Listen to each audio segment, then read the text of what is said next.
Sawadee Kap. Hello and welcome to Daily Wisdom, Walking the Path with the Buddha.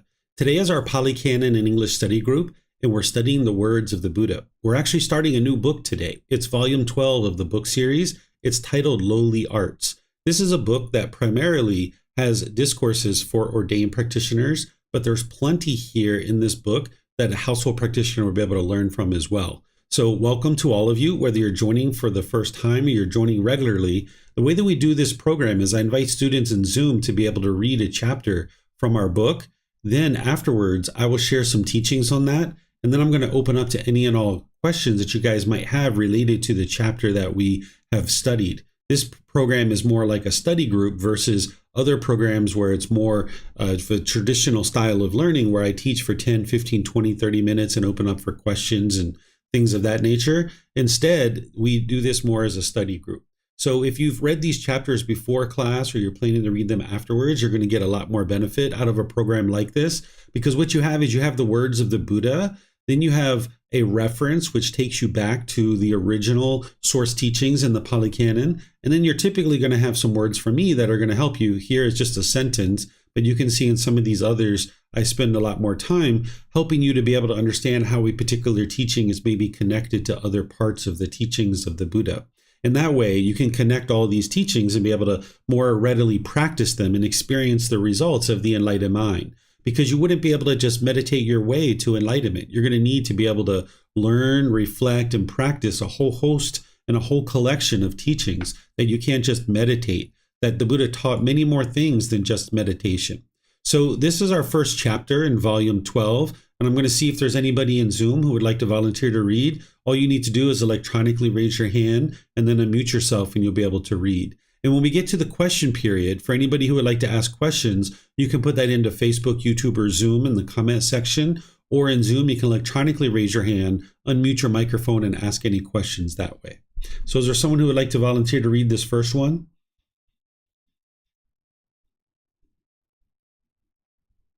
Okay, Samantha, go ahead, ma'am. What are the lowly arts? Venerable Sir, whereas some ascetics and Brahmins, feeding on the food of the dedicated, make their living by such base arts, such wrong means of livelihood as palmistry, divining by signs, portents, dreams, body marks, mouse gnawings, fiber ablations from a ladle of husks, rice powder, rice grains, ghee or oil, from the mouth or of blood, reading the fingertips, house and garden lore, skill and charms, ghost lore, earth house lore, snake lore, poison lore, rat lore, bird lore, crow lore, foretelling a person's lifespan, charms against arrows, knowledge of animals' cries. Whereas some ascetics and Brahmins make their living by such base arts as judging the marks of gems, sticks, clothes, swords, spears, arrows, weapons, women, men, boys, girls, male and female slaves, elephants, horses, buffaloes, bulls, cows, goats, rams, cocks, quail, iguanas, bamboo rats, tortoises, deer. Whereas some ascetics and Brahmins make their living by such base arts as predicting. The chiefs will march out, the chiefs will march back, our chiefs will advance, and the other chiefs will retreat. Our chiefs will win, and the other chiefs will lose. The other chiefs will win, and ours will lose. Thus there will be victory for one side and defeat for the other. Whereas some ascetics and Brahmins make their living by such base arts as predicting an eclipse of moon, the sun, a star. Mm-hmm.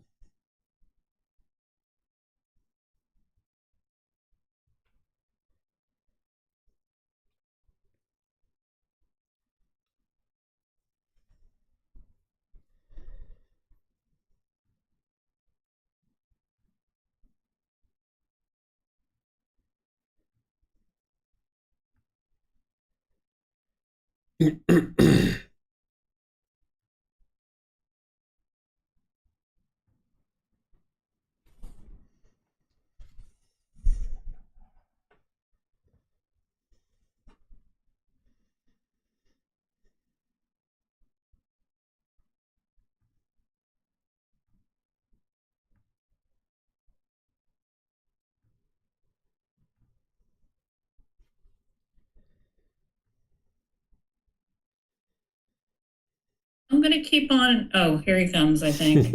Are you back? Yeah, my my Zoom just crashed. It just went away. Okay, let's see. I was on astrology. Okay.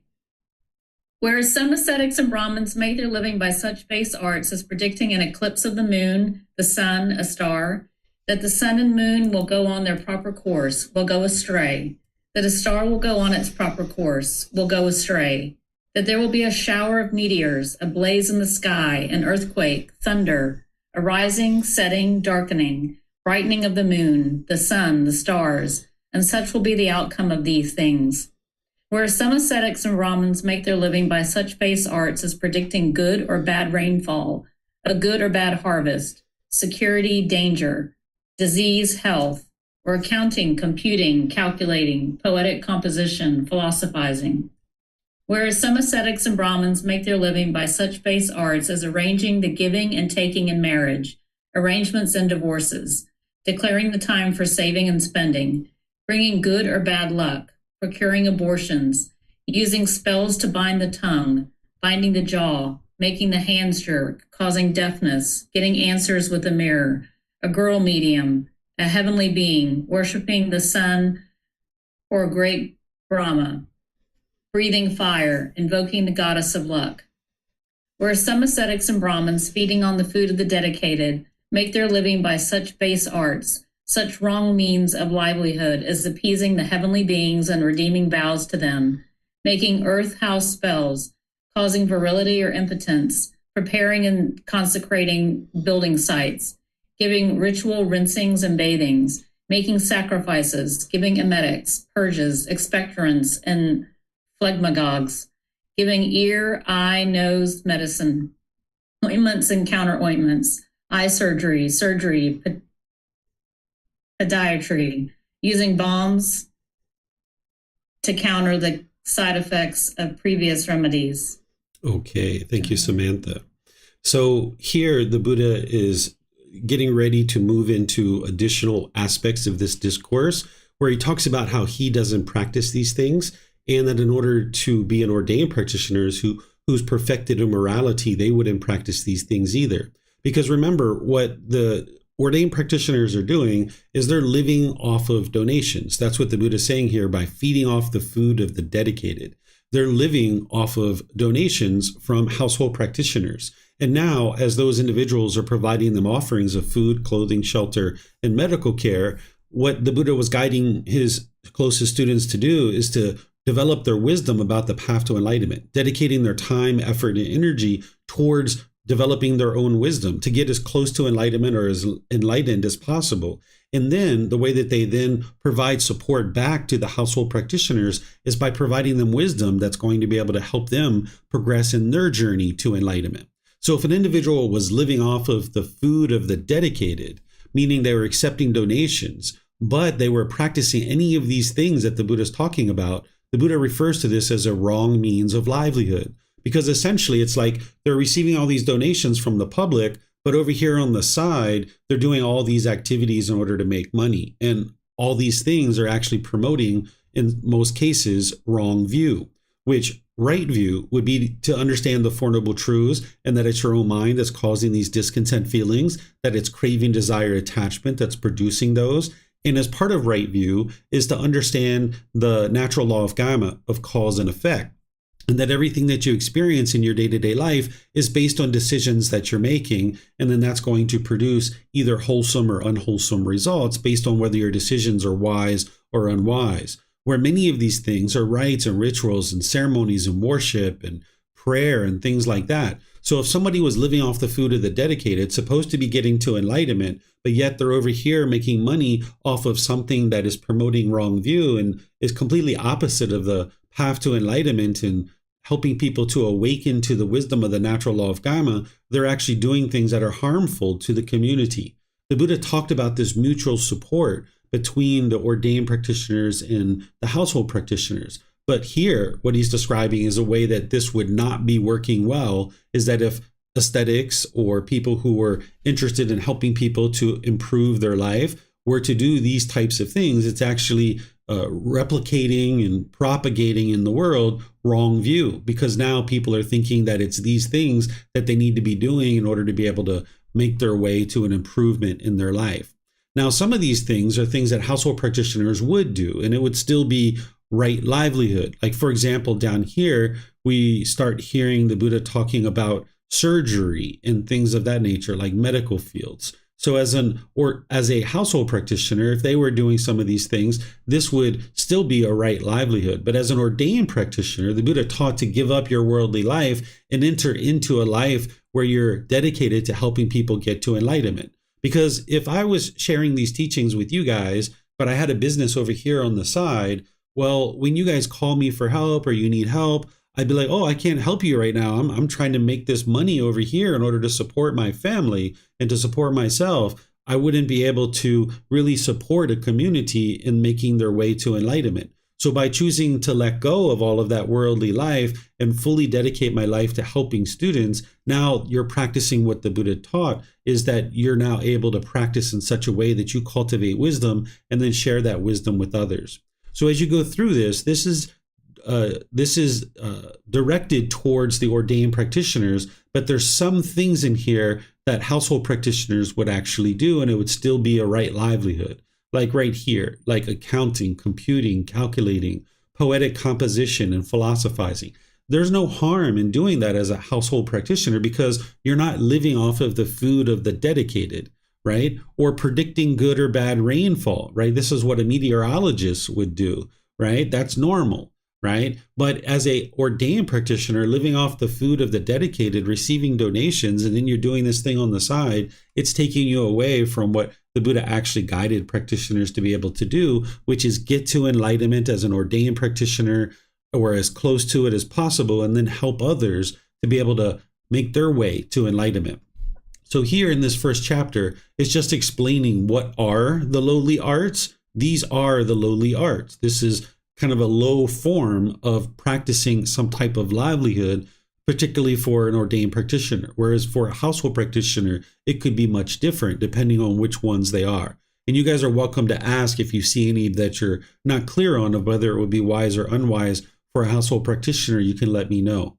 In chapter 2, it's very similar to what we were just reading, that it's each paragraph that we were just reading, except the Buddha says the aesthetic Gotama, meaning himself, refrains from such base art and wrong means of livelihood.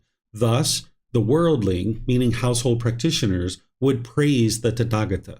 So this is where he's actually teaching in a way that's not putting expectations on people and not controlling people, but he's just saying, hey, I don't do these things. And because of this, household practitioners praise him. And of course, he doesn't need their praise. He just knows that this is wise for him to not do these things. He refers to household practitioners in some cases as a worldling because they're holding on to the world, being unwilling to let go of worldly things.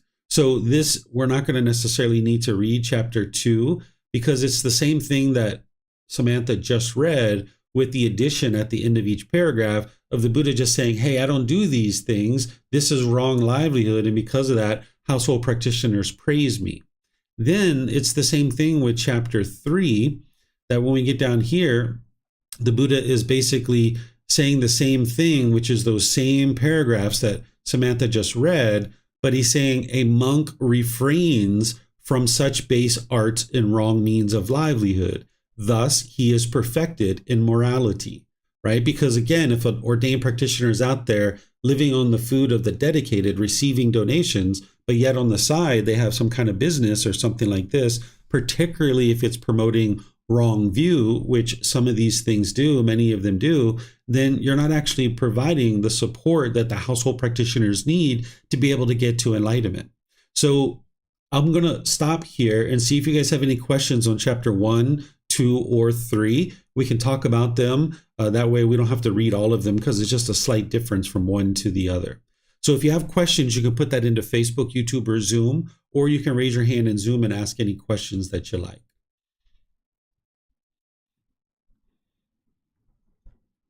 Okay, I don't see any questions anywhere. So now we'll go to chapter 4. Is there someone who would like to read chapter 4?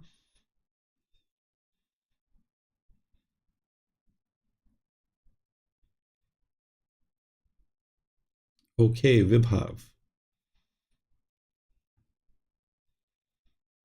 The various kinds of pointless talk. Monks, do not engage in the various kinds of pointless talk. That is, talk about kings, thieves, and ministers of state. Talk about armies, dangers, and wars. Talk about food, drink, garments, and beds. Talk about garlands and scents. Talk about relations, vehicles, villages, towns, cities, and countries. Talk about women and talk about heroes. Street talk and talk by the well. Talk about those departed in days gone by. Rambling chit-chat. Speculation about the world and about the sea. Talk about becoming this or that. For what reason? Because, monks, this talk is unbeneficial, irrelevant to the fundamentals of the holy life, and does not lead to fading away of strong feelings, to freedom from strong feelings, to elimination, to peace, to direct knowledge, experience, to enlightenment, to nibbana. Okay, thank you, Vibhav. So here, the Buddha is going beyond his typical teaching on right speech for the ordained practitioners and helping them see beyond just the aspects of right speech that everybody would need to practice in order to get to enlightenment, and helping them to see that there's other types of speech for an ordained practitioner that would be unwise to actually talk about. And we can go through some of these, because what he's essentially doing is he's setting up the ordained practitioners to be successful in sharing his teachings. If an ordained practitioner went out into the world talking about kings, this is an individual who is leading the kingdom. If they went out there and they took sides, whether they like this king or they don't like this king or so forth and so on, there's going to be people in the villages that either agree with you or disagree with you. And now you can't teach all people, because people are going to have one side and think one side and you think another side. And now they're going to be disinterested in learning with you, because they're like, oh, that person likes the king and, I don't want to, associate with them, or that person doesn't like the king and now I don't want to associate with them. So the Buddha taught to not talk about that. And then this topic of thieves, the way that we can think about this is like if there was a major court case in the public eye and a Buddhist teacher went out into the public talking about how they think this person is either guilty or not guilty. Again, there's going to be sides here. And now that teacher is closing themselves off to being able to teach all people, because now there's going to be some people who think that person's guilty or not guilty. And now as a teacher, if you're vocalizing that, now you're going to have people that are going to be disinterested in learning with you because of that. And you can't teach all people. And this is going to hinder you from being able to be a support in the community and be able to help countless people get to enlightenment. This topic of ministers of state, we might think about that like the government or politics. I'm sure you guys have been around or maybe even been involved yourself in conversations about politics. And you can see how that goes, and what happens with that is that people usually have very strong views about politics. And now there's going to be a conflict, even just two household practitioners talking. Sometimes it can be like a fight to death, right? Because the unenlightened mind functions very much like an animal. Even though they're a human being, the mind functions very much like an animal. And two animals that are disagreeing with each other, they'll fight to death. And human beings will sometimes essentially do the same thing. So if a teacher or if an ordained practitioner went out into the world talking about politics and the government and ministers of state, this is going to close you off to being able to help people.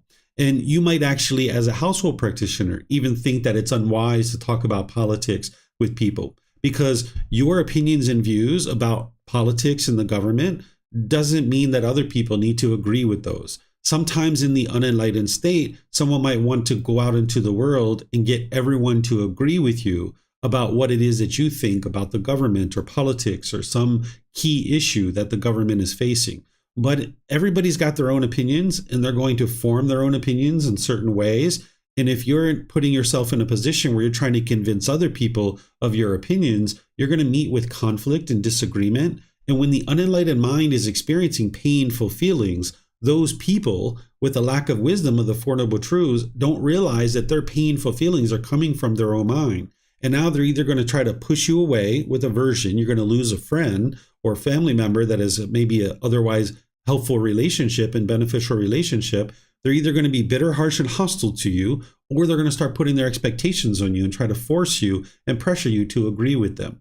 So what you might come to understand is that in most settings, it's unwise to talk about politics, unless that's your job, right? Unless that's what you're doing as a profession, where you don't need other people to agree with you about the way you think about certain things. But that's not typically how an individual practices in their day-to-day life. And that's one of the reasons why they encounter so many difficulties and struggles. And then the same thing about armies and wars. It's the same thing, that there's sides here. And if an ordained practitioner or a teacher took sides about these things, then now they're closing off certain people that would be disinterested in learning with them. It's the same thing like nowadays with sports teams or things like that. Like if I had a certain favorite sports team, which I don't usually watch much sports, and I don't cheer for any particular team, but if I did, and I started making that really well known that I cheer for this particular team, well, all the people who are against that team, they would be disinterested in learning with me. And like I've said, an unenlightened being is going to push people away, be bitter, harsh, and hostile, put expectations on people. So one of the things that the Buddha is teaching you to do as part of getting to enlightenment is how to navigate the world with unenlightened beings. And if you understand that unenlightened beings, people who are not on the path to enlightenment, and even people who are on the path to enlightenment, but their mind isn't well developed, they're going to get painful feelings. And they're not going to understand that it's coming from their own mind. And now they're going to want to take that out on you. And you would be wise to disregard some topics to even talk about. Even though the Buddha here is talking to ordained practitioners and teachers and helping them to understand what it is that he's helping them to be able to work towards, there's certain lessons here that you can gain and you can glean from this as well. Like street talk and talk by the well, right? Street talk is like slang. An enlightened being doesn't go around using a whole bunch of slang because they can easily be misunderstood, or that particular slang word could be thought of in one way by one person and a different way by another person. And now you're going to have difficulties communicating and being clear and concise and precise in the way that you talk with people. An enlightened being communicates effectively, and they're going to do that without having all this erroneous slang that is going to be interpreted by one person one way and another person in another way. Or talk by the well. This is like gossip or slander. You know, it's kind of interesting that during the lifetime of the Buddha, people used to go around the well and talk, where nowadays, if you're in a professional environment, people hang out by the water cooler in a corporate office, right? It's the same thing. Like with all those years ago, people hung out by the well. Well, the water cooler is kind of like that at a corporate office. And oftentimes there's gossip and slander that is happening there, right? So these kinds of things that the Buddha is talking about, it's helpful to be able to look at it, definitely for a teacher and an ordained practitioner, but even as a household practitioner, there are certain things in here that you would like to avoid, right? Here's another one: speculation about the world, right? Or speculation about the seas. Speculation is like conspiracy theories, unfounded information that isn't actually the truth. It's false truths. And if you went out into the world chit-chatting and talking about speculation about the world, having conspiracy theories, you guys might remember one of the discourses of the Buddha where he talks about speculation about the world will lead to madness or frustration. It's also going to lead to unwise decisions that is then going to produce unwholesome results. So going out into the world, having chit-chat and rambling chit-chat and speculating about the world, this isn't going to promote wholesome results in your day-to-day life. And surely as an ordained practitioner, as a teacher, it's not going to do that either. Because what the Buddha was teaching his ordained practitioners and the teachers to be able to do is focus on helping people get to enlightenment. That's what he was guiding them to be able to talk about, is how to get to enlightenment. And all of these things don't actually guide somebody to get to enlightenment. So he was encouraging the ordained practitioners to not talk about these things for all these reasons, because it's going to allow people to line up on one side or the other. People are going to push you away. They're going to be bitter, harsh, and hostile, or put expectations on you. And it's not going to allow the teacher or the ordained practitioners to guide people to enlightenment. Whether you choose to talk about these things or not is a choice for you to make. And that's where you need to look at the natural law of karma, because it's the most unbiased teacher that you will ever find. And if you choose to talk about some of these things and you see that it's producing unwholesome results in your day-to-day conversations, that's the indication to you that this is why the Buddha taught these things, because it's unwise in many cases to be talking about these kinds of things. So again, if you guys have questions on this versus an ordained practitioner versus a household practitioner, because there might be some cases where you need to talk about some of these things and you might have questions around that. So let me know. So you can put your questions into Facebook, YouTube, or Zoom, or you can raise your hand in Zoom and ask any questions that you like. So it looks like Yusuf is first. Go ahead, sir. About the rambling chit-chat, I still have difficulties trying to determine which would be a frivolous speech and what wouldn't be, because some topics that could be so silly makes my mind think they are just a frivolous speech because of their silly nature. Mm-hmm. So what you would like to look at is there a purpose behind this? What is the purpose? What is the benefit behind this conversation? Where rambling chit-chat isn't going to be purposeful and beneficial. And I suspect, based on some of the private conversations you and I have had, there's probably a significant amount of rambling chit-chat that you do that you're going to need to pay attention to and ask yourself, is there a real purpose behind this conversation? What are we trying to accomplish here in our conversation? Because otherwise it could be just rambling chit-chat. It's less about the topic that you're talking about, and it's more about the method and the means behind why you're choosing to talk, if it's purposeful or not. Is it clear? Is it concise? Is it precise? And is it purposeful and beneficial?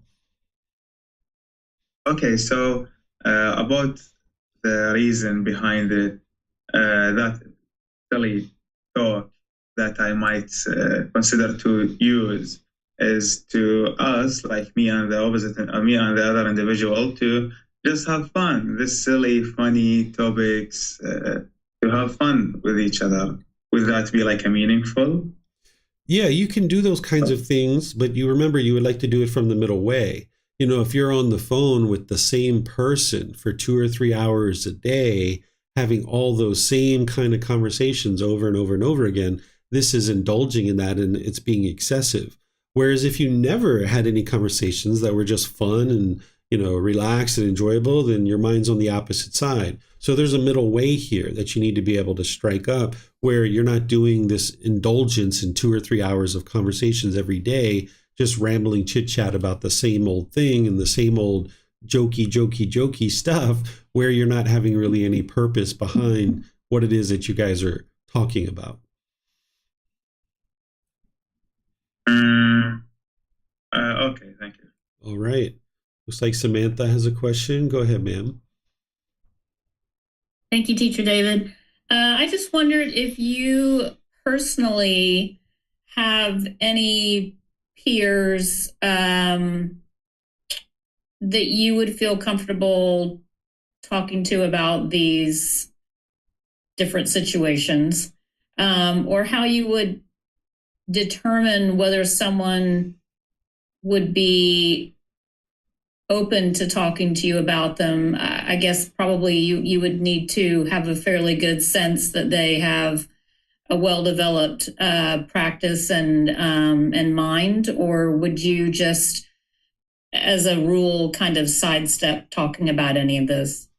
I don't talk about any of these kinds of things. If somebody brings up these kinds of conversations and these kinds of topics, I will just sit there, maybe listen to them because they're interested in talking about it. And you're not producing any unwholesome karma by choosing to listen to somebody else. Your mind can be fully protected from that. And then if it's a student who needs to talk about it in regards of getting to enlightenment, because sometimes people are like maybe really having a lot of trouble with the war, right? So then I'm going to focus them on how to eliminate craving for the world and all these kinds of things. But we're not talking about the war itself and who should win and who should lose and who's at fault and who's the aggressor. We're not talking about those kinds of things. It's just about how to eliminate the mind's craving for the war. But in terms of like talking about these things, I don't talk about these things with anybody. It's only if a student brings up this topic and then helping them to learn how to overcome their difficulties and struggles with those particular topics. Okay, so you don't have any buddies that you would just sit around and talk about these things. I function No. I function the same way around you guys as I do everybody else. It's not like Okay. it's not like there's these couple of people on the side that I'm like in there like, talking all the slang and the gossip and the slander and all this kind of stuff, because any amount of unwise decisions is going to produce unwholesome results for you. So if there was like two or three people on the side that I was like gossiping and slandering with, it's going to produce unwholesome results in your life. By the time you get to enlightenment, your practice is exactly the same, no matter who you're spending time with.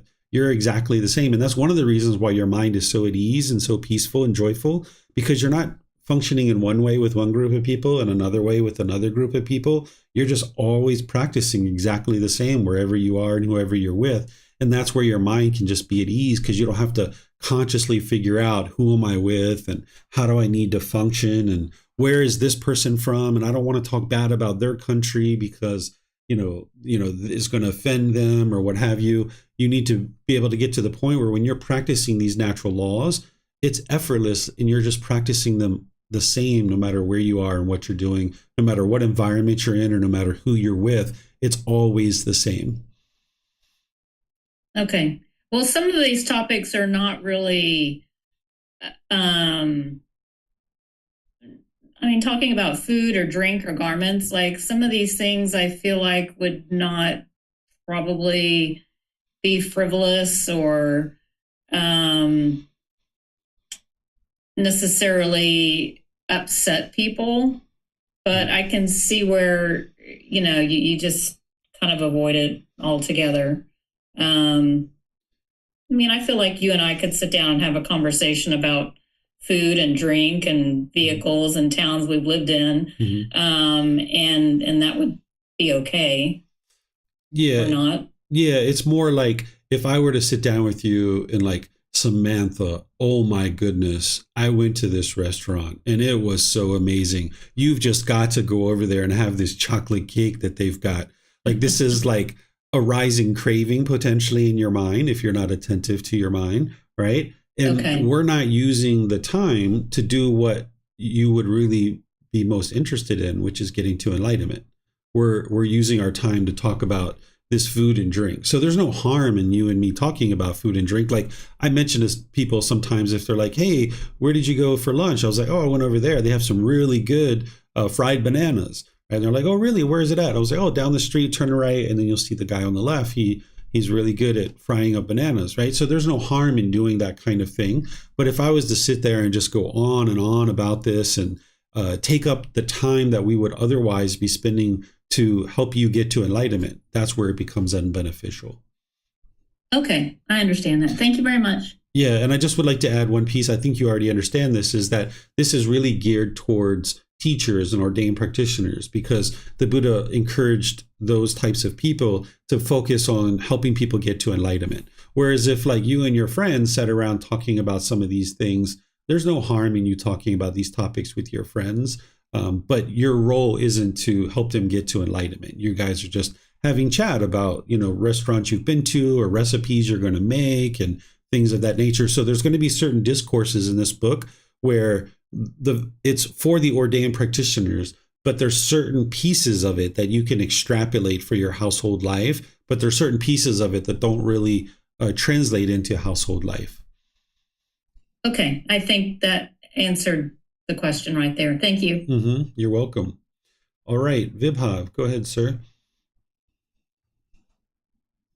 I had the same question as Samantha about the food part. Because there's always some conversation about food somewhere. I don't really engage in it as much.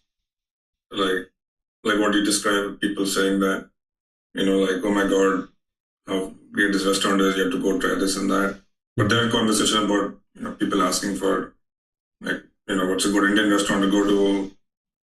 So I would just recommend them sometime, or this is a good place to go to, or something like that. That kind of stuff is okay, right? To just like, yeah, there's just like, we talked about some Indian food that you like, and we talked about, oh, this is really good food and stuff like that. Yeah, there's no harm in you guys talking about a lot of these things, even like vehicles, villages, towns, and countries, right? Like as you guys travel, You're going to be sharing with each other different places you went and what you experienced and what you enjoyed while you were there. There's no harm in household practitioners talking about these things, but as a ordained practitioner, as a teacher, if we just went on and on and on about all these places we've been and what we saw and how we did and what was there, we're taking up the time that would otherwise be used to help you learn how to get to enlightenment. So the Buddha's helping ordained practitioners and teachers understand how to kind of strip down what it is that they're talking about in order to be able to really focus on the true goal, which is helping people get to enlightenment. But as a household practitioner, you guys are going to be talking about these things, and it's not pointless talk. It's just topics that you guys talk about because your goal isn't to help each other get to enlightenment. This is for people who are actually working to help people get to enlightenment. That's why this last part is here. Okay, I guess one question pertaining to this is like I was talking with a friend yesterday. He called me after a very long time, and he basically kind of spent a lot of time talking about a new car he bought. And then so I'm trying to understand, like, what do I do in this situation? Just listen to him. I mean, I did listen to him, and I just put a little bit of my thought into it. Mm-hmm. I didn't like try to stop him from talking or try to change the topic or anything like that. So I just listened to him, what he was saying, and then I just like gave my point of view a little bit here and there. But he spent quite a bit of time on the car and like all the features and how great it is, and it does this, it does that, and like I love this car, all that kind of stuff, like pointless talk, I guess, frivolous talk. And so, what would you suggest we do in that kind of situation? We just like let the situation pass, because it is it seemed to me very pointless because I'm just not very interested in that kind of discussion. Yeah, it's up to you. You can't control what other people are going to say. All you can do is control your own mind, and you get to participate in the types of conversations that you get to participate in. It sounds like this person has a certain amount of craving and attachment to their new car, and that's what they're vocalizing it, right? And there's probably some ego in there as well. And whether you choose to listen to it or not is a choice for you to make. And there's not a right or wrong answer there, because you're not producing any unwholesome karma by choosing to listen to it, because you're not making any decision other than to choose to listen to somebody. And there's no harm in choosing to listen to somebody. The harm would be if you now, started having all this craving and you wanted to go out and buy this car, and now you're longing, yearning for that car too. That's where now you're making decisions to move in that direction. So there's nothing you have to do there. It's just you listening to somebody talk. That's all it is. And you just get to decide what types of conversations you're involved in.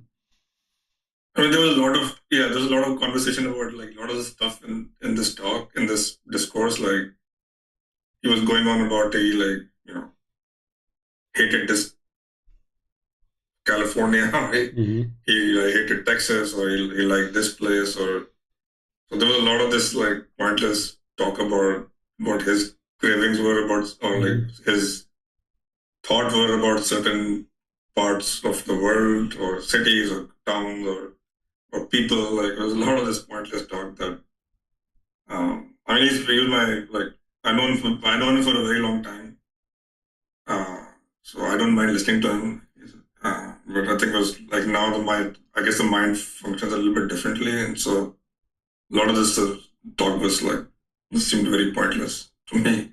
Yeah, and that's the decisions that they made, right? That's not producing any karma for you. And if in the past you used to indulge in those kind of conversations, that's the reason why they're still attempting to have those kind of conversations with you.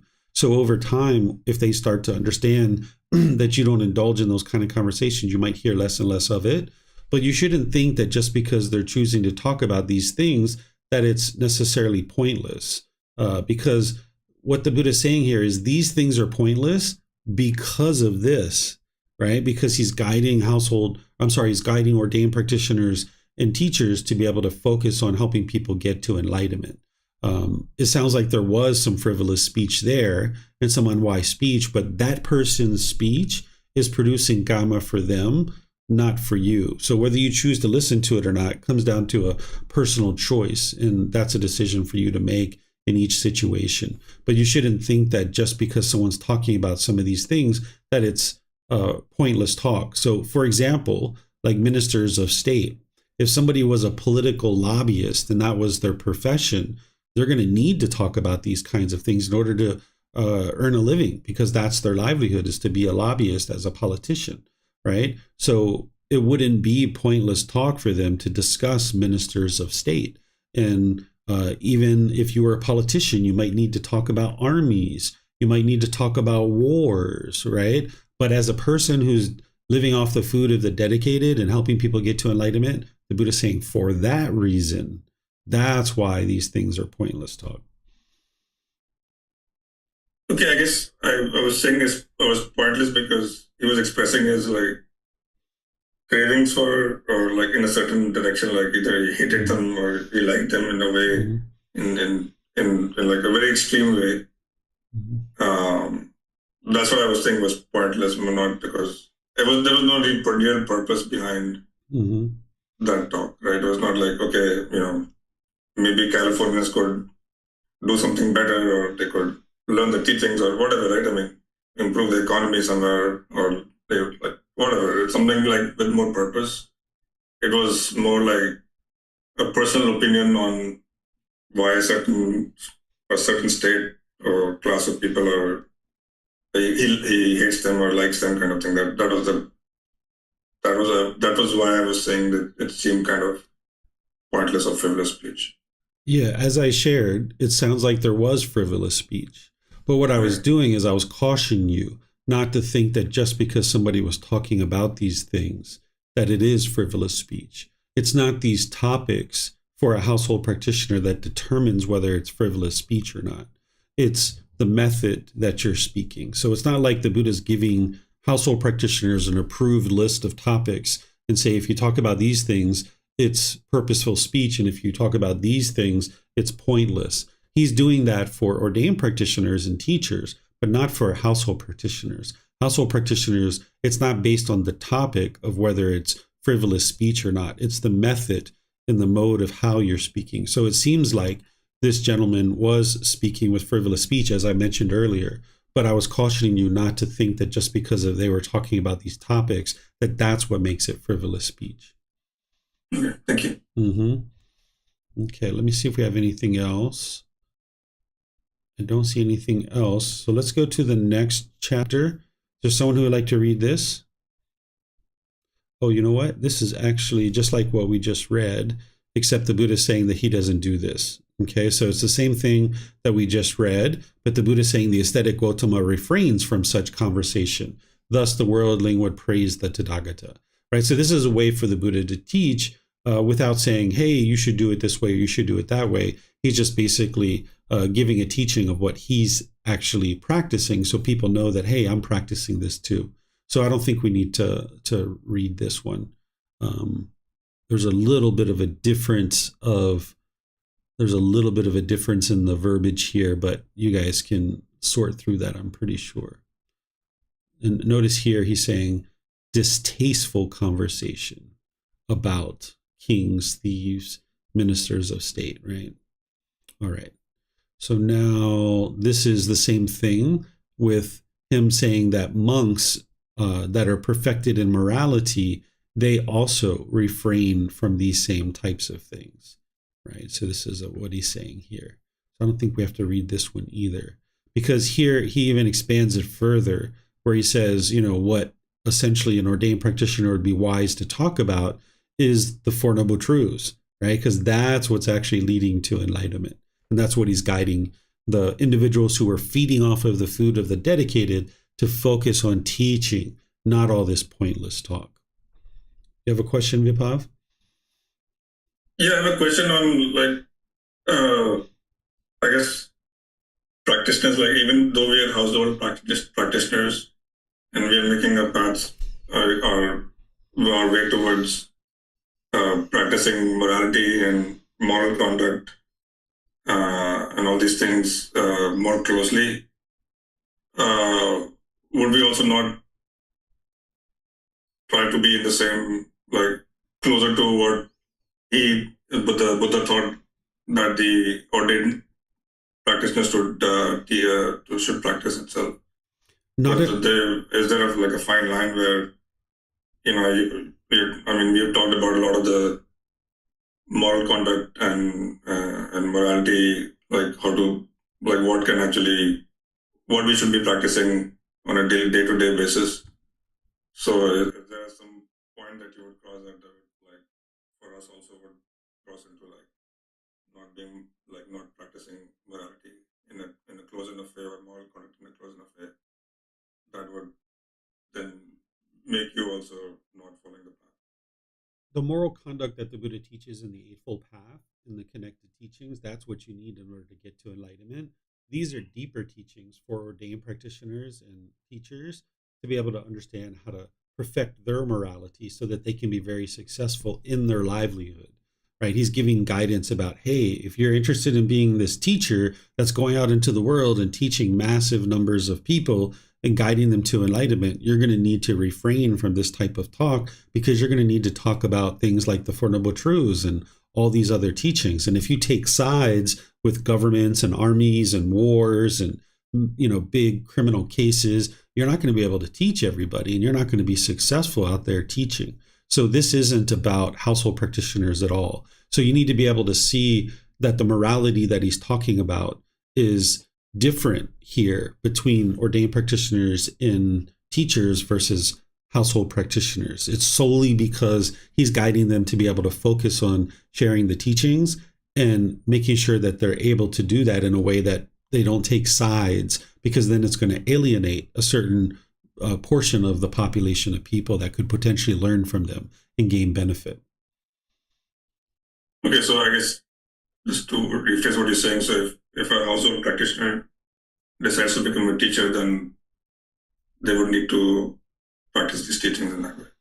They would be very wise to do so, because otherwise they're going to find themselves struggling to be successful in the world. If they're going out into the world talking about the government and they're taking sides in a political system, or they're going out there and talking about armies and wars, you talk about enough of those things, and this percentage of the population of 100% that could potentially learn from you has just gone down to like 5 or 10%.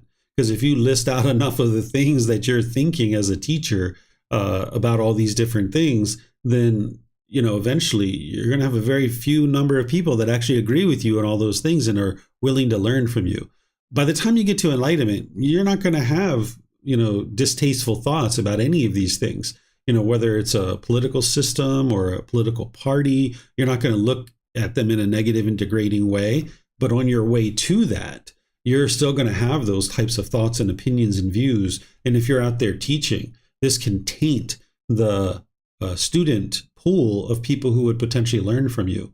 So yes, if you were a household practitioner and you were going to then be a teacher, you would be wise to practice what the Buddha is teaching here for ordained practitioners, because you're going to find that it's going to be successful for you as a teacher, because that's what he's doing here. Essentially, let's just say the Buddha was an engineer, or say he was a taxi driver, something like that. And he was then giving guidance to other taxi drivers of how to be a very good taxi driver. That's what he's doing here. This is like how to be a very good teacher and live that livelihood to the fullest extent, so you can be very successful at sharing his teachings that he actually shared. Where he wasn't a taxi driver, he wasn't an engineer, so he didn't share that kind of content. But for the people who were actually going to be sharing his teachings, he was like, hey, here's what you need to keep in mind as you're out there teaching, so that you can be successful in sharing these teachings with others.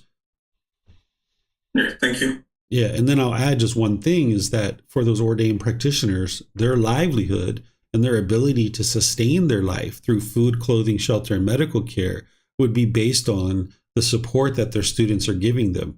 So if they're whittling down the number of people who can learn with them down to 5 or 10 or 15% of the population, then they're going to have a really hard time to support themselves. So that's why the Buddha taught, another reason why the Buddha taught not to talk about these things, because you need to keep yourself open to being able to teach all people. And ideally, somebody would either be enlightened or close to it by the time they start teaching, which means they're not going to have views and opinions on these things anyway. But on their way to it, they would need to practice that so that by the time they get to enlightenment, they're already practicing what the Buddha is teaching here.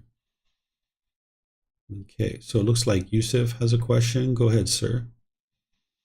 Teacher, I was thinking a little bit about that rumble and chit chat, and I think I realized that the reason I continuously ask you about frivolous speech and how I don't fully understand it is because of my like some cravings for talk and some other cravings for different stuff. Because if I were not to have those cravings, I would not be looking continuously to understand what a frivolous speech means, and I can just like naturally mess around, say some silly things here and there, and have some serious talk here and there without the continuous asking for the meaning of frivolous speech. Because I noticed that my question was about me using a frivolous this silly speech or funny speech all the time, which would not be the middle. So it is, I think, a sign for me having a craving to use that frivolous speech. So I keep asking to know it. Two things like fighting with each other: the craving to use a frivolous speech and the like the knowledge that it is unwise.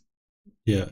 You're going to need to see enough of how you're experiencing unwholesome results or unwholesome karma as a result of your frivolous speech, because then you'll know the truth for yourself. And I think you're already starting to see that because of some of the things you've talked about, where you're having these conversations and you just get at the end of the 2 or 3 hours and it's just like, what do we even just talk about? Like, this was all so pointless. And if you think about all the other benefit that you could have produced in your life with that 2 or 3 hours, that would have been so much more beneficial to move your life forward than to spend these 2 or 3 hours per day having all this frivolous speech. So you need to be able to see that what you're currently doing is unwise, it's producing unwholesome results. And now as you start to transition to having more purposeful speech and you see your life is moving forward more swiftly than it otherwise would have, that you're experiencing more and more benefit in your day-to-day life, you're going to be like, my goodness, thank goodness that I got rid of all this pointless talk and this frivolous speech, because now I can actually move my life forward rather than sit around and just talk about these things. But at the same time, you need to have some conversations where you're having fun with people and you're joking and all this kind of stuff. You can do that kind of stuff. You just need to find the middle way with it, because it seems like you're maybe indulging in that in too much to this point. And, it makes sense for I don't know how old you are now, 20, 21, 22-year-old boy, to be able to do those things to a certain degree. So you're going to just need to be able to see how unwise it is and now just scale that back and get to the point where you can practice the middle way with it, where you still have fun, you still enjoy, you still have uplifting conversations, but you're not indulging in it for 2 or 3 hours a day, every single day, but you're applying effort and energy towards moving your life forward. Is it fine to comment on what you said, or it's out of the topic of this? Up to you. Up to you. Okay. I noticed, and this is a question I was about to ask you at the start of this episode, which is, I noticed that I am presenting myself with these kind of questions. So instead of asking you, teacher, what is a frivolous speech? I see what is wise for me to just go into the word, and as I ask you the question like 2 days ago about that 3 hours of pointless speech, I on my own noticed that it is like very pointless. There is no benefit in that speech. So even if I were not to ask you, I would notice that on my own due to the karma, experiencing what I am giving. But I am afraid of doing so, because I am afraid that I might indulge into so much unwise decisions, like when I don't ask you and try things on my own, and that unwise decisions would take me so much away from enlightenment, and I would go into the evil way. Therefore, I ask you questions because I don't want to be indulged. I don't want to go away from the enlightened way. So I'm reasoning myself with asking you, instead of giving myself the freedom to experience the karma the good karma and the bad karma, and to determine which is bad, to let it go, which is good, to keep it. What do you think about this prisoning myself thing? You're welcome to ask me any and all questions that you like, Yusuf. What do you think I can do to let go of this prisoning myself thing? Should I refrain from asking you these kind of questions that are going to be unhidden by the time, or what should I do? You can ask me any and all questions that you like. There's never a time where I tell a student not to ask me a question. Okay. All right. Let me see if we have any questions anywhere else. Okay, I don't see any. So let's go to the next chapter. This is chapter 7. Is there someone who would like to read this one? Yusuf, you still have your hand up. Is that to read or to ask a question? No, I forgot to remove it, so I will read anyway. Is that fine? Sure, go for it. Okay. 3 kinds of wanderers. First discourse. There are Brahmin. These are 3 kinds of wonders. What 3? The mystic wonder, the wonder of the mind reading, and the wonder of the instruction.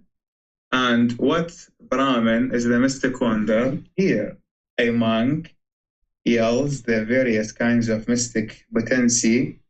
Having been one, he becomes many. Having been many, he becomes one. He appears and vanishes. He goes unhindered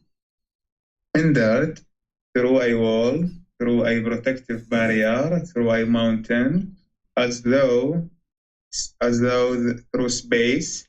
He dives in and out of the earth as though were water. He walks on water without thinking, as though it were earth, seated cross-legged. He travels in space like a bird. With his hand, he touches and throws the moon and sun, so powerful and mighty. He exercises mystery with the body as far as the Brahma world.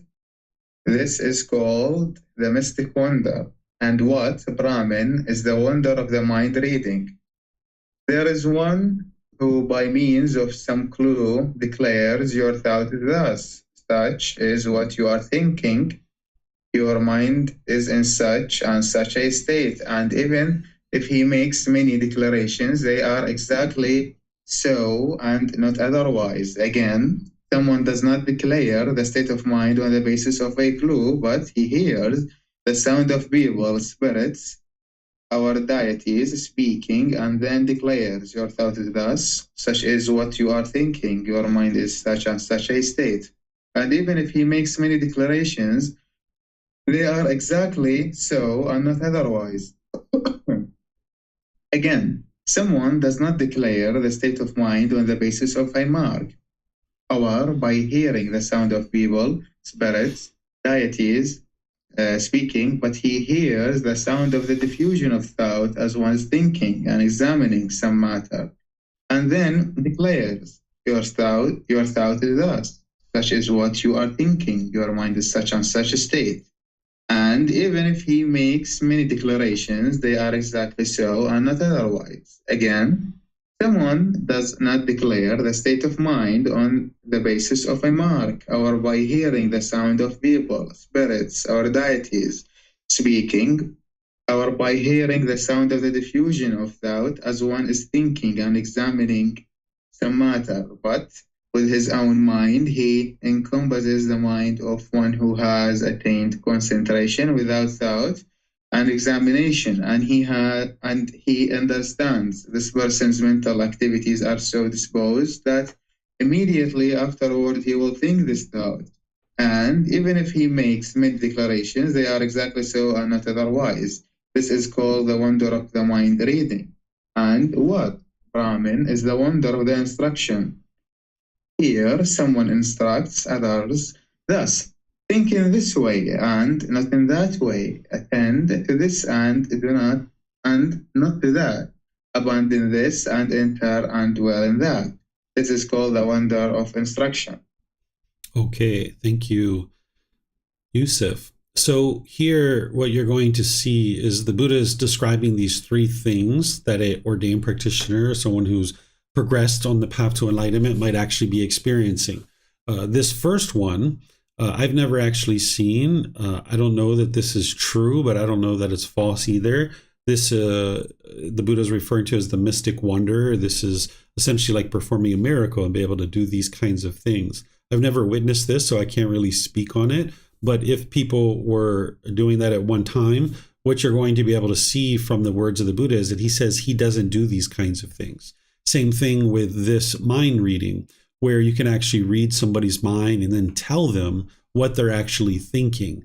Eventually, you're going to see that the Buddha says that he doesn't practice this. A Buddha does practice being able to observe someone's mind and the pollutions that are in their mind and then help them with teachings to be able to eliminate those pollutions. But in terms of just saying, hey, I know what you're thinking and here's what you're thinking, you maybe experience this on your way to enlightenment. As your mind becomes more awake, you might actually be able to read the thoughts of other people, but you're going to need to be able to make sure that you're not inserting yourself into those people's lives and telling them that you have this special ability, because the mind's conceit can overcome you and overpower you. So even though I've seen this and I've experienced this, it's not something that I would do. It's not something that the Buddha does, where you actually tell people that you know what they're actually thinking.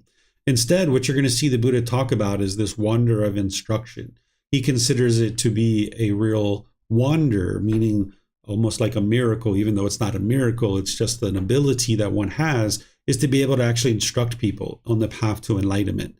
And he describes it as this wonder. And what you're going to hear him say is that that's what he practices, is guiding people to enlightenment. So if you ever are able to accomplish any of those other two, it's important not to cling to it. And it's definitely important not to make money at it. It's definitely important not to show it off to other people, but instead to stay focused on getting to enlightenment and not clinging or showing off about those things, because that would actually not allow you to experience enlightenment. So the Buddha talks about how he has this wonder of instruction, and that's what he actually practices. You're going to see this when we get to future discourses.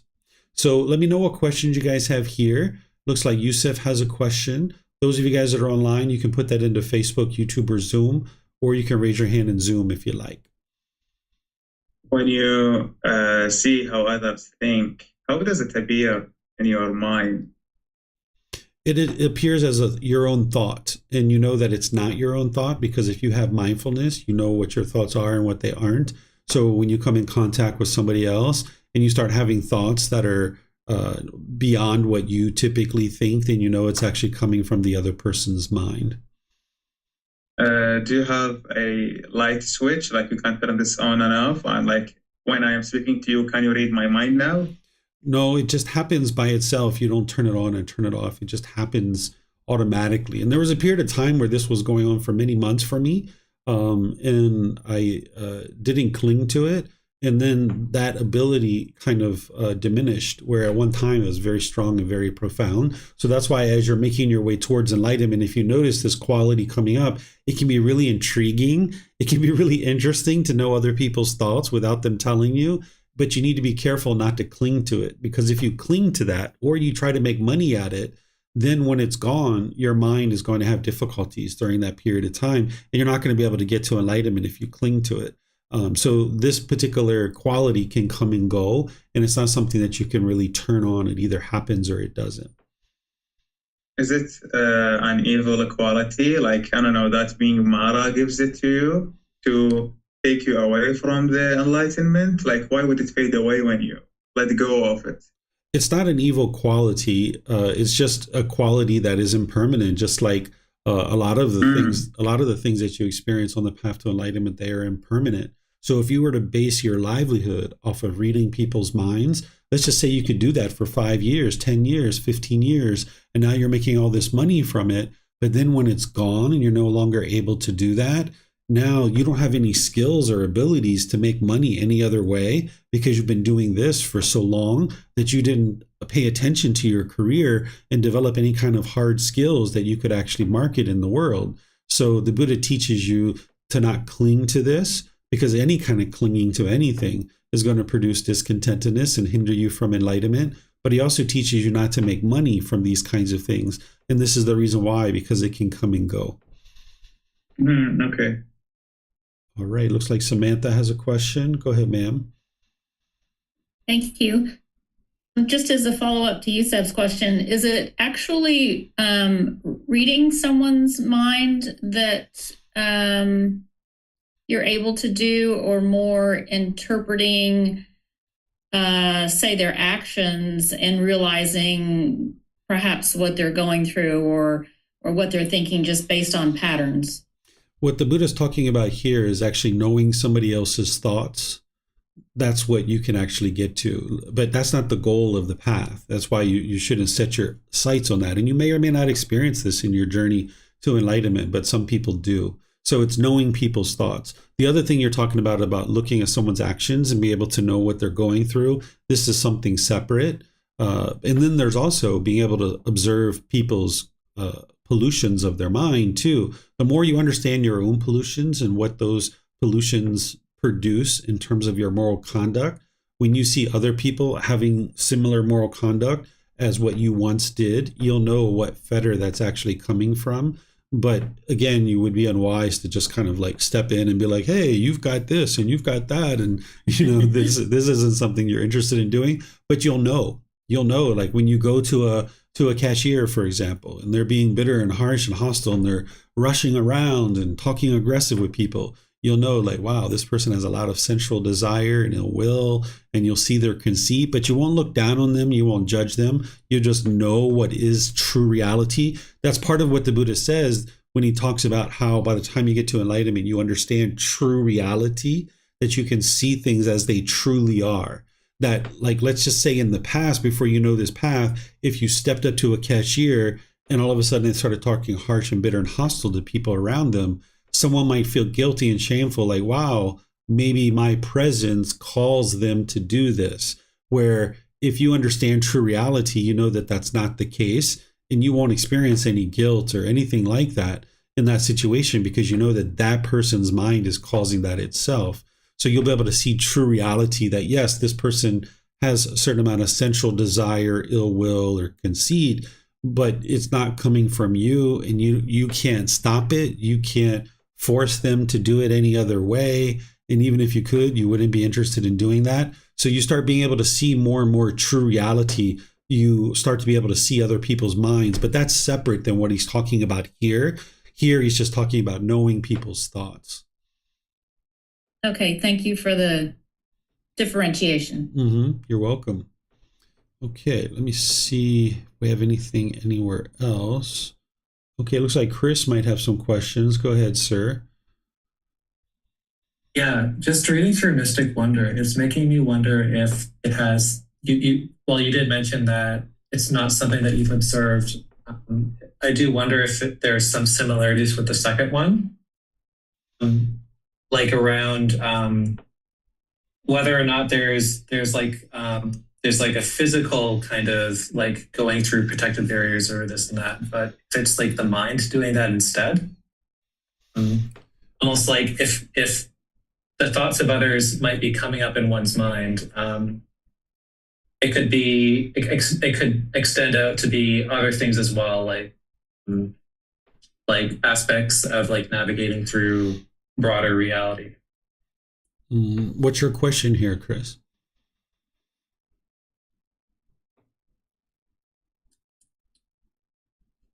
I guess just if like you would be able to elaborate a bit more on the first one. Sure. Yeah, like you're saying, this is more of a physical thing, right? This is something that I have never seen, but it's being talked about here, of something that you're able to do with the physical body.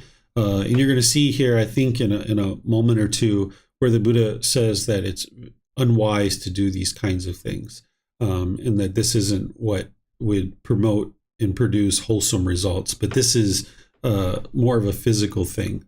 And I've never seen this to be able to occur, but they're talking about it here. So there must have been either some people that could do that, or it was something that was inserted after the fact.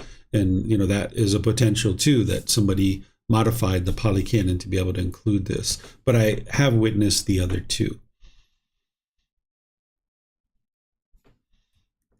Okay. Let's see. I don't see any other questions. All right, so let's go to this one, which is actually very similar. I think this is the one where the Buddha basically says he doesn't do it. Let's see. Let's see what we've got. No, this one's got a little bit of information. I think this will help you guys. So let's see. It's a little bit long. Let's actually see here. This is the second discourse. Yusuf, are you interested in reading this one? Yep. Okay. You don't mind me reading slowly, right? You can read however you like. It's a pretty long discourse compared to what we normally read, but do whatever you need to do if you'd like to read it. Okay. Three kinds of wonders, second discourse. There are three kinds of wonder. Kavada, which I, having myself understood and realized them, have made known to others. And what are the three? 1, the mystic wonder. 2, the wonder of mind reading. And 3, the wonder of instruction. 1. And what, Kavada, is the mystic wonder? In this case, Kavada, suppose that a brother enjoys the possession in various ways of mystic power. From being one, he becomes multiform. From being multiform, he becomes one. From being visible, he becomes invisible. He passes without hindrance to the further side of a wall, or a battlement, or a mountain, as if through air. He penetrates up and down through solid ground, as if through water. He walks on water without dividing it, as if on solid ground. He travels cross-legged. Through the sky, like the birds on wing. He touches and feels the hand, even the moon, and sun, beings of mystic power and potency, though they be. He reaches, even in the body, up to the heavenly realm, and some believer or trusting heart should behold him doing so. Then that believer should announce the fact to an unbeliever, saying, "Wonderful, sir, and marvelous is the mystic power and potency of that ascetic." Then that unbeliever should say to him, "Well, sir, there is a certain charm called the Gandhara charm. It is by his own ability that he performs all this." Now what think you, Kavada? Might not the unbeliever so say? "Yes, sir, he might." Well, Kavada, it is because I perceive danger in the practice of mystic wonders that I disagree and refrain from, and am reluctant to perform. And what, Kavada, is the wonder of mind reading?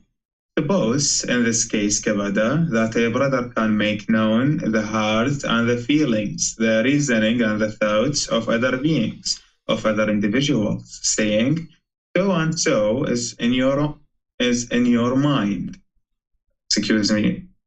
"So and so is in your mind. You are thinking of such and such a matter. Thus and thus are your emotions." And some believer of trusting heart should see him doing so. Then that believer should announce the fact to an unbeliever, saying, "Wonderful, sir, and marvelous is the mystic power and potency of that ascetic."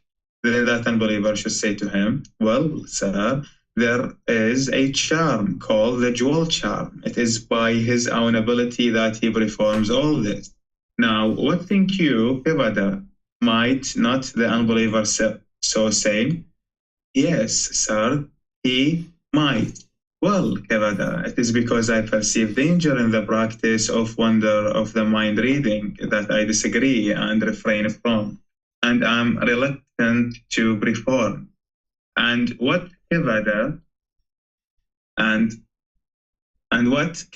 is the wonder of instruction. Support Kevada, that a brother teaches thus, written in this way, do not reason in that thus and not thus, get rid of this disposition, train yourself and remain in that. Kevada is what is called the wonder of instruction. And further, Kevada, suppose that a Tathagata is born into the world, one who has one truth, Arahant, a fully awakened one, abandoning in wisdom and goodness, joyful, who knows all words, and suppressed, as a guide to humans willing to be led, a teacher for gods and humans, a perfectly enlightened one, a Buddha. He, by himself, thoroughly knows and sees, as it were, face to face this universe, including the worlds above of the gods, the Brahmas, and the Maras, and the world below with its ascetics and Brahmins, its princes and people. And having known it, he makes his wisdom known to others. The truth, lovely in its origin, lovely in its progress, lovely in its completion. Does he proclaim both in the spirit and in the letter, lovely in the letter, the higher life does he make known in all its fullness and in all its purity. A householder, or one of his children, or a man of inferior birth in any class listens to that truth, and on hearing it he has confidence in the Tathagata, the one who has found the truth, and when he is possessed of that confidence, he considers thus within himself. Full of hindrances is household life, a bath for the dust of passion.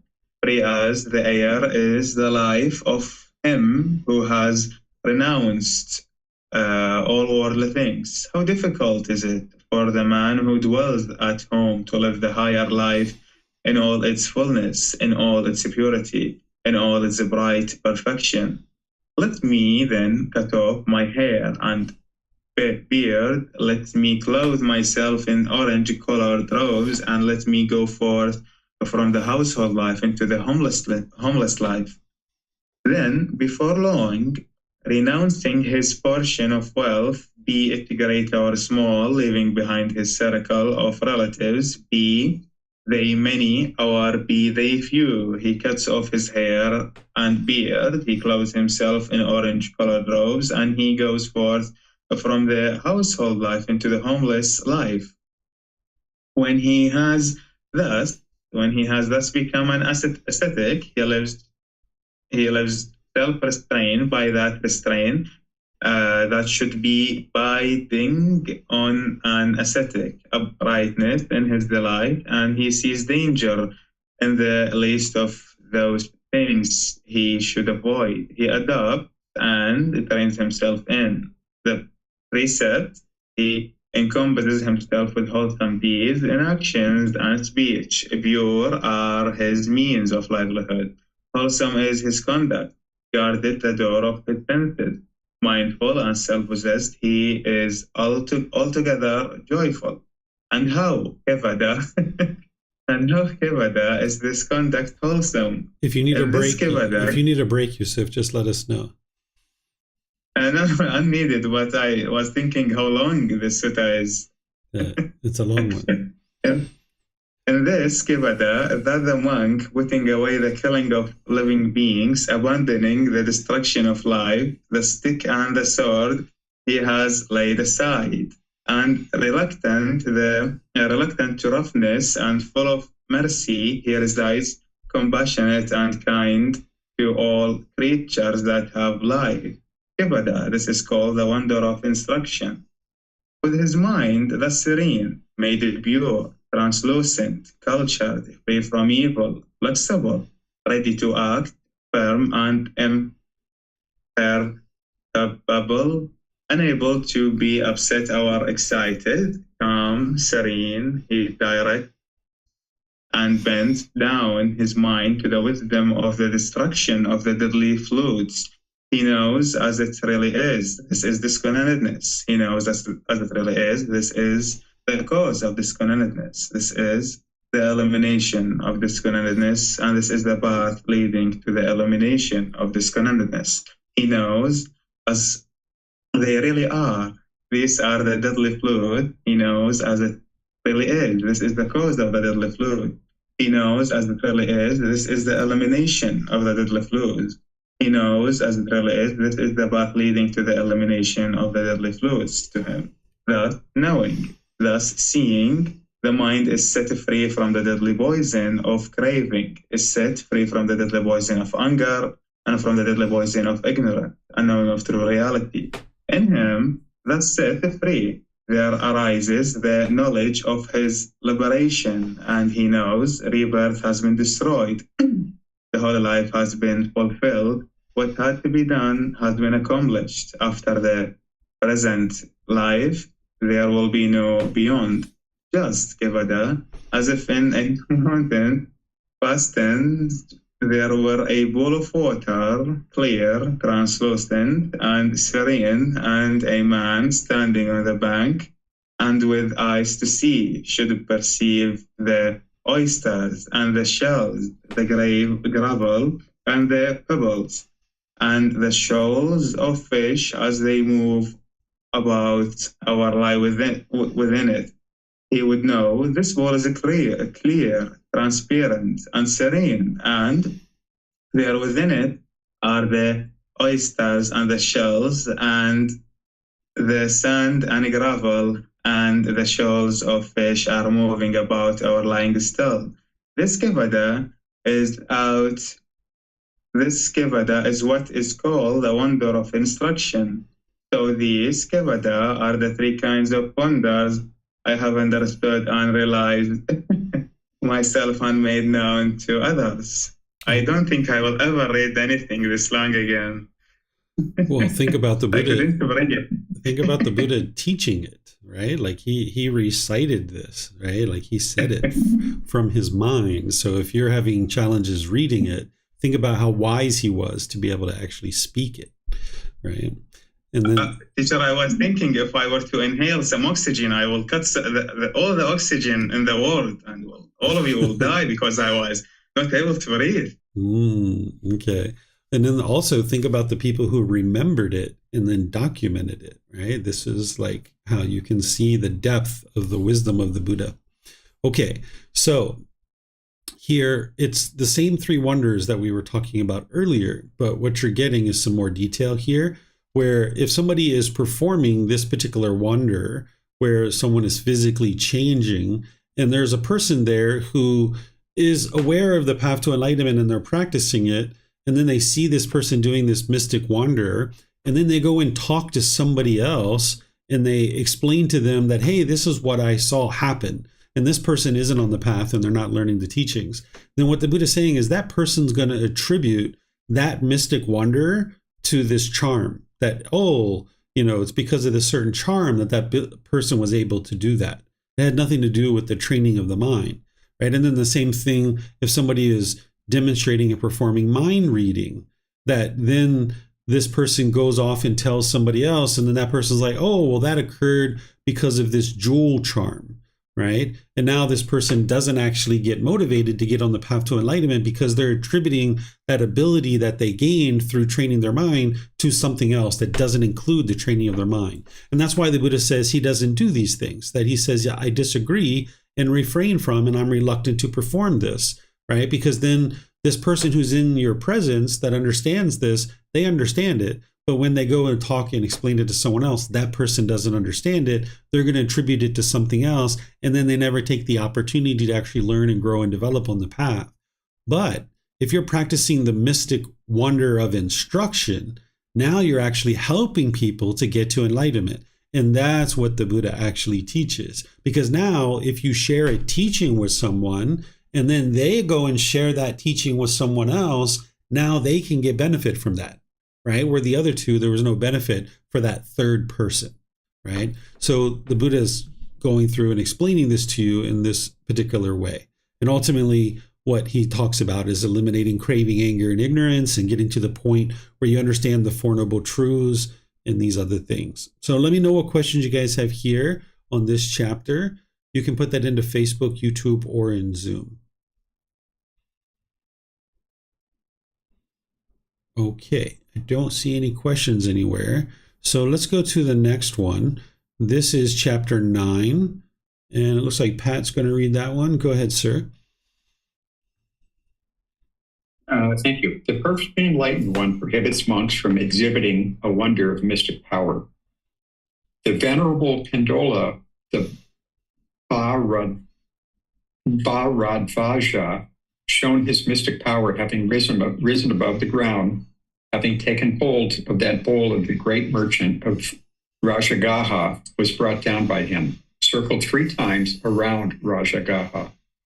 Then the perfectly enlightened one, on this occasion, in this connection, having had the community of monks gather, questioned the venerable Pindola, the Bharadvaja, saying, "Is it true, as is said, Bharadvaja, that the bowl of the great merchant of Rajagaha was fetched down by you?" "It is true, venerable sir. It is not suiting Bharadvaja. It is becoming, it is not fitting, it is not worthy of an ascetic. It is not allowable, it is not to be done. How can you, Bharadvaja, on account of the cheap wooden bowl, exhibit a condition of further men, a wonder of mystic power to householders? As Bharadvaja, a woman exhibits her loincloth on account of the cheaply stamped masaka, a small bean used as a standard of weight and value, hence a small coin of very low value. Even so by you, Bharadvaja, was a condition of further men, a wonder of mystic power exhibited to householders on account of a cheap wooden bowl. It is not, Bharadvaja, for pleasing those who are not yet pleased, nor for increasing the number of those who are pleased. But Bharadvaja, it is displeasing to those who are not pleased, as well as to those who are pleased, and it causes wandering in some. Having guided him, having given reasoned talk, he addressed the monks, saying, "Monks, a condition of further men, a wonder of mystic power, is not to be exhibited to householders. Whoever should exhibit them, there is an offense of wrongdoing.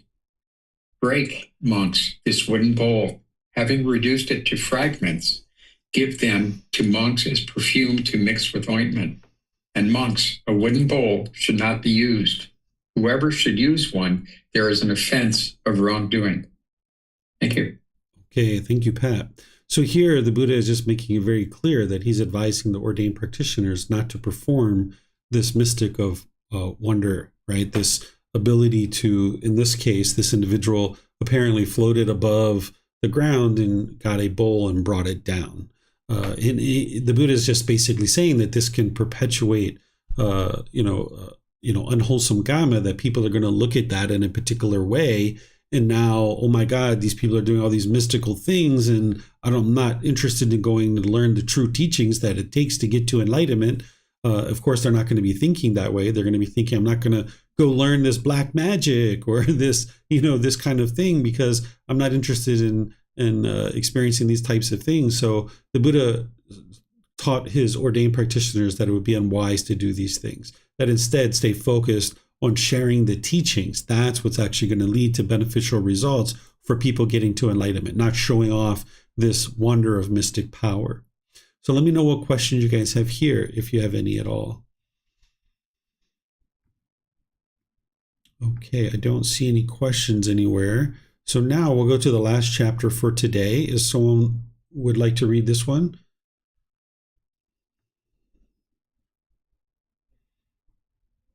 Okay, we've got a bunch of people here. I suspect Samantha's going to offer this to Chris, since she read earlier. Samantha, yeah? Okay, go ahead, Chris. Perfectly enlightened one prohibits monks from boasting about a non-existence of state of further men in oneself. Whatever monk should boast with reference to himself the state of further men, attainment of jhana or state of enlightenment, sufficient noble wisdom and insight. So not knowing it fully and saying, this I know, this I see. And if later on he, being pressed or not being pressed, should aspire to be purified and should say, Your Venerable Sir, I said that I know what I do not know, see what I do not see. I spoke idly, with conceit apart from the undue estimation of it. He also is one who is defeated. He is not in communion. Okay, thank you, Chris. So this is a teaching where the Buddha is helping his students understand that it would be unwise to talk about your attainments. Because if you're going around being boastful and talking about your attainments, this is just coming from the mind's conceit. And the more you talk about that stuff, the more boastful you are, the less likely you are to progress further to be able to actually get to enlightenment.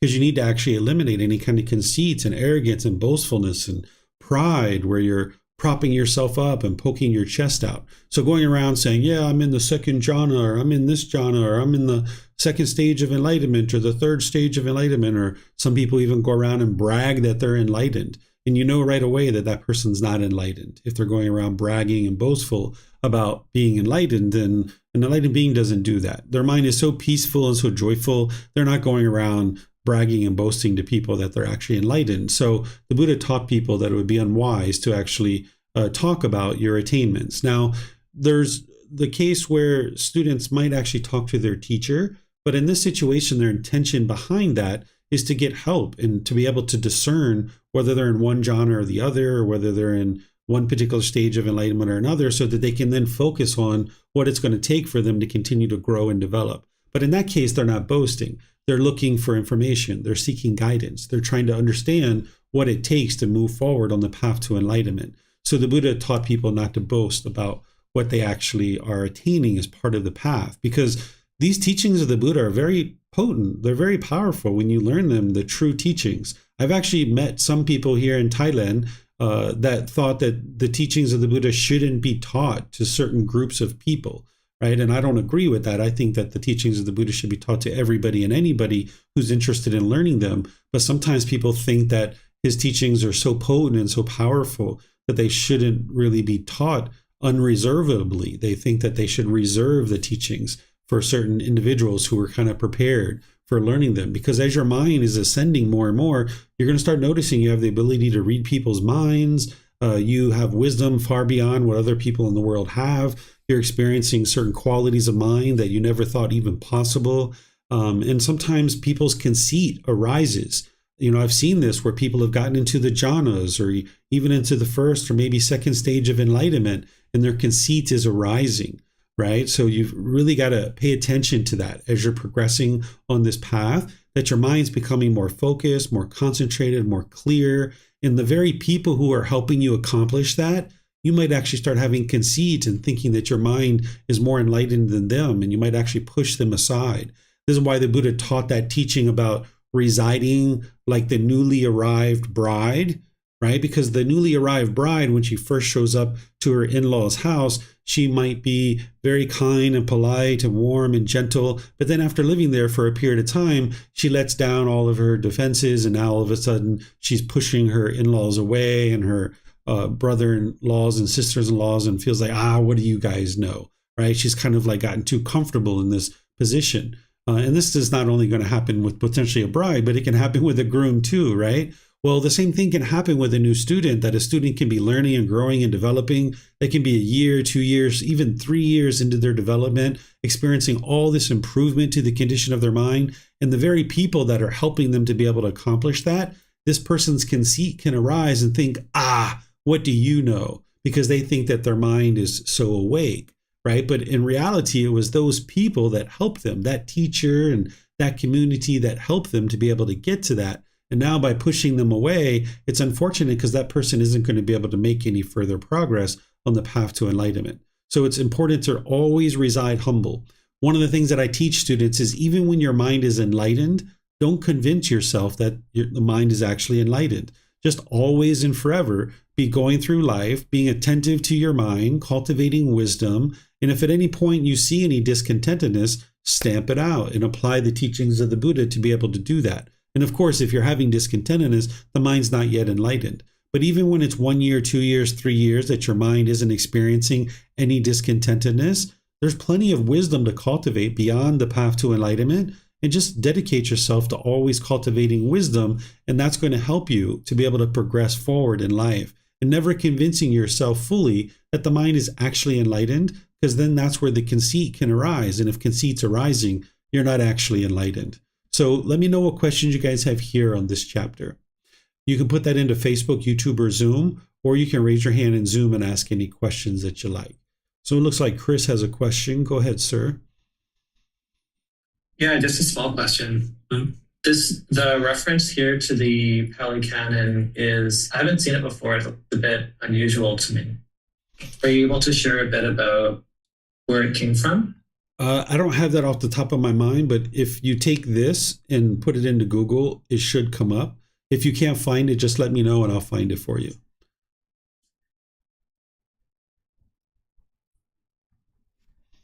Okay.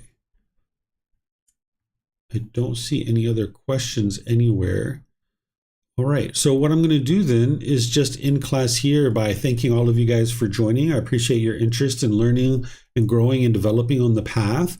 And next week, we're going to be in the next 10 chapters, chapters 11 through 20. And remember, if you're reading these chapters either before or after class and you're reading the words that I share, you're going to get so much more benefit out of this program because you're going to be able to see the things that I'm not teaching. Because in a class like this, I can only teach so much. So I'm not going into the same level of detail that I put into the books. So feel free to read those. You guys know that you can get them on our website. You can take them and go print it. You can get it on Amazon, or you can get them at the temple. And then tomorrow in our group learning program, we're going to be in chapter 13 of volume 1, which is titled Identifying Cravings, Cultivation and Analysis of the Mind. This is where I'm going to go in and teach students how to almost surgically remove certain cravings, desires, attachments in the mind. And then at the temple, each Sunday at 6:30, I'm doing meditation in the main hall. So if you guys are in, like to come join in with some of the other members of the community, we're doing meditation and just a question and answer period. And oftentimes students are going out afterwards for food or walking through the market because there's the Sunday night market right there. And then at 9 p.m., I'm teaching at the temple now rather than from home. So if you are interested in learning at the temple at 9 p.m. on Sunday nights, you're more than welcome to do that. And of course, I'm live streaming both of these classes, so there's that ability for you as well.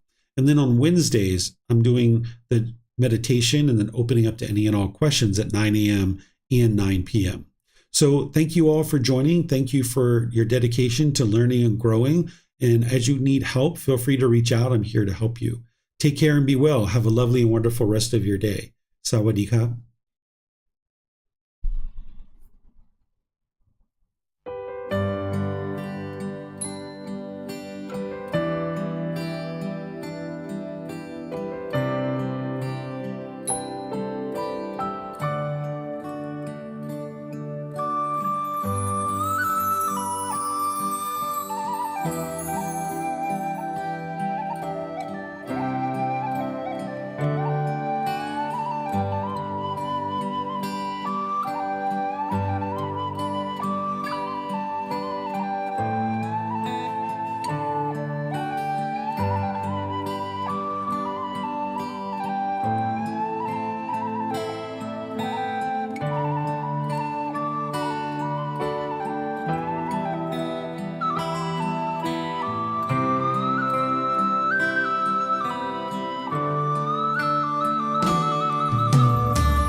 Thank you again for watching. Enjoy your meditation.